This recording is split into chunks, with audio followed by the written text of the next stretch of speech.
La fin du week-end de Pâques a confirmé cette année encore le sentiment général d'un retour vers les fêtes religieuses. Et on s'arrête ce soir sur la religion qui connaît la plus forte expansion dans le monde. Ce n'est pas le catholicisme, ce n'est pas l'islam, contrairement à une idée répandue. Il s'agit des communautés évangéliques, baptistes, pentecôtistes ou autres. L'essor est fulgurant en Chine, en Afrique, en Amérique du Sud et aussi en France. Pourquoi? Comment? C'est le dossier de cette édition. Au début du XXe siècle, le mouvement pentecôtiste a commencé à se répandre au sein des églises évangéliques protestantes du monde entier. C'est surtout après la Seconde Guerre mondiale que le mouvement s'est développé en France, notamment par l'intermédiaire du missionnaire britannique Douglas Scott. En 1949, M. Scott et M. Gaillard ouvrent l'église à Grenoble, c'est la naissance de l'église de Pentecôte. Un an plus tard, Charles Ancet et son épouse deviennent le premier couple pastoral de l'église. Celle-ci achète des locaux aux 5 rue des 400 Couverts et s'installe en plein centre-ville. Elle prend le nom d'église La Bonne Nouvelle. L'église connaît alors un développement notoire avec beaucoup de guérisons miraculeuses et d'autres manifestations de la puissance de Dieu. Voici quelques éléments majeurs de notre confession de foi. Nous croyons en un seul Dieu, le Père, et que la Bible est la parole éternelle de Dieu révélée aux hommes. Nous croyons que Jésus-Christ, Fils unique de Dieu, est le seul médiateur entre Dieu et les hommes, qu'il est mort et ressuscité il y a 2000 ans pour sauver l'humanité perdue. Nous croyons que Dieu agit encore aujourd'hui en faveur de ceux qui ont la foi en lui. Il donne le Saint-Esprit, il guérit les malades et apporte la libération à ceux qui sont captifs en réponse à la prière.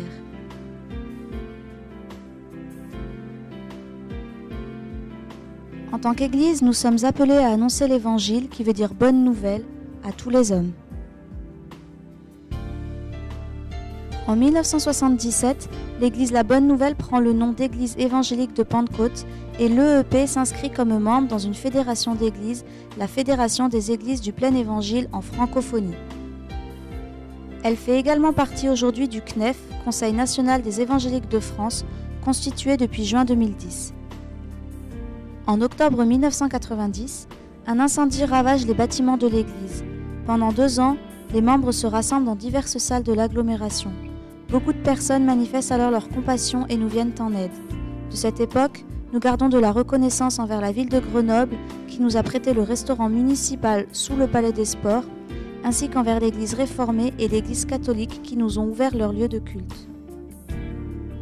En 1992, l'Assemblée peut enfin entrer dans ses nouveaux locaux achetés 2 ans plus tôt. Elle s'installe dans le bâtiment actuel Philadelphie, au 33 avenue de Visil, et prend le nom de Centre du Plein Évangile Le Chandelier.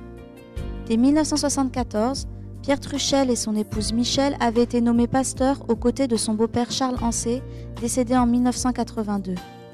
Le pasteur Pierre Truchel, entouré d'une équipe pastorale, développe alors l'œuvre sur Grenoble et dans toute la région Rhône-Alpes. Il s'investit également en mission, particulièrement en Afrique centrale. Durant cette période, plusieurs églises locales naissent dans la région, comme fruit de longues années de travail.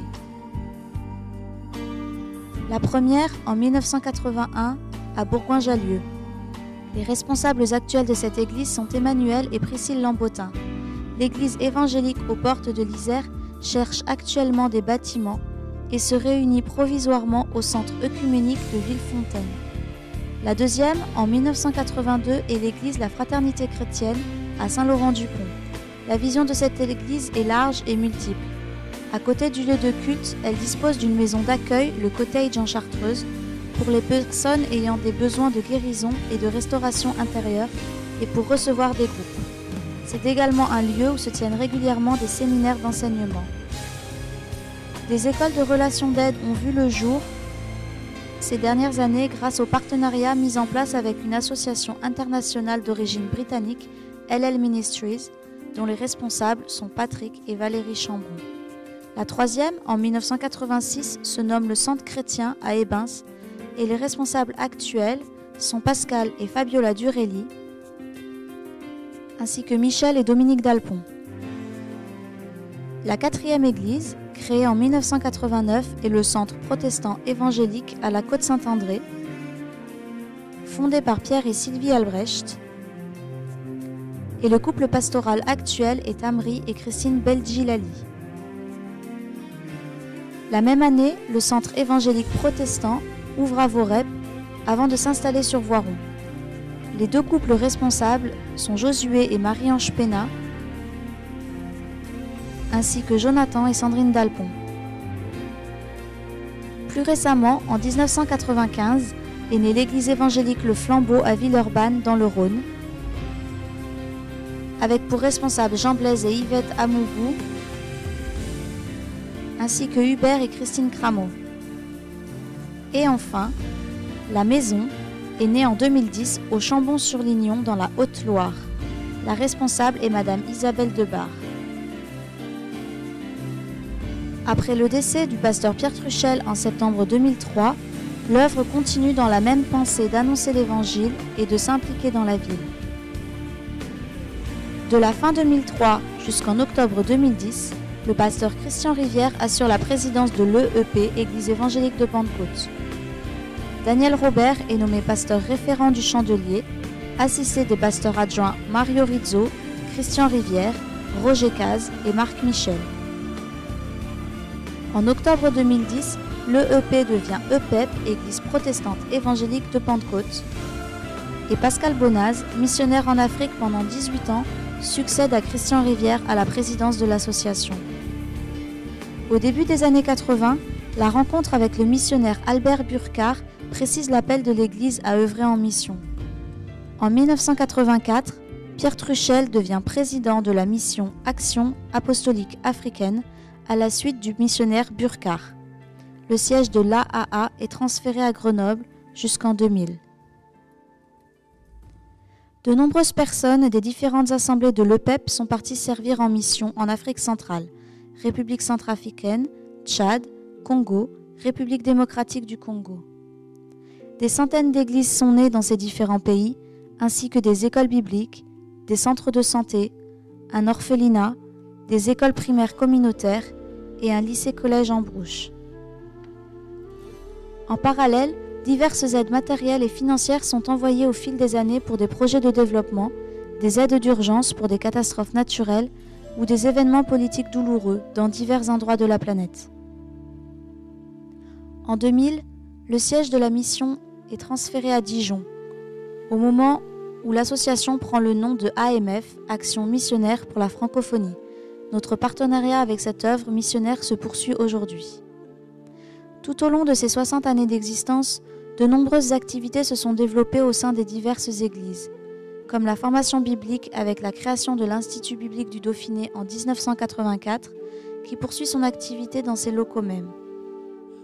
Divers pôles et actions consacrés aux enfants et à la jeunesse, camps de vacances, conventions de jeunes, conventions de préadolescents, culte pour les juniors dans les églises chaque dimanche matin. Des séminaires d'enseignement d'été à Saint-Laurent-du-Pont, commencés en 1981 et reconduits chaque année jusqu'en 2008 et qui ont eu un impact dans toute la francophonie. Ou encore, des temps de formation pour les pasteurs responsables et membres de toutes les églises de France dans les locaux du Chandelier chaque année en février. Les moyens de partager notre foi autour de nous se diversifient avec le temps et s'adaptent à chaque génération. Depuis 1981, l'association de bienfaisance, association culturelle loi 1901, donne les moyens aux membres des églises d'aider leurs prochains. Ont été mis en place, entre autres, des spectacles de rue et le partage de l'évangile dans l'agglomération sous diverses formes, l'action Quartier Libre qui existe à Bourgoin-Jallieu et à Grenoble au quartier Mistral, qui est un programme de prévention auprès des enfants de 6 à 12 ans dans les quartiers difficiles, avec des temps de jeu, d'activités et pour finir un goûter pour les enfants.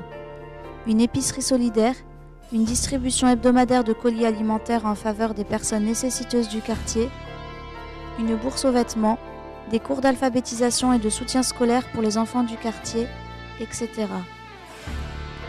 En 1983, l'association de bienfaisance obtient une fréquence sur les ondes FM, Radio Certitude. En 2007, nous décidons de rejoindre un réseau national de radios chrétiennes. Depuis lors, Phare FM Grenoble continue d'apporter un témoignage d'espérance dans la ville. Depuis plusieurs décennies, chaque mois de mars, à Grenoble, la rencontre pastorale de l'Alliance spirituelle et fraternelle rassemble dans ses bâtiments entre 400 et 500 pasteurs ou responsables évangéliques de France, Suisse et Belgique pour des temps d'enseignement et d'échanges très enrichissants. Nous sommes très heureux de fêter ces 60 années de vie de famille avec ses joies et ses peines, avec des moments de croissance et d'autres temps de remise en question. Nous sommes reconnaissants à Dieu qui a suscité cette Église, l'a amenée à se développer et œuvre aujourd'hui encore en elle et au travers d'elle.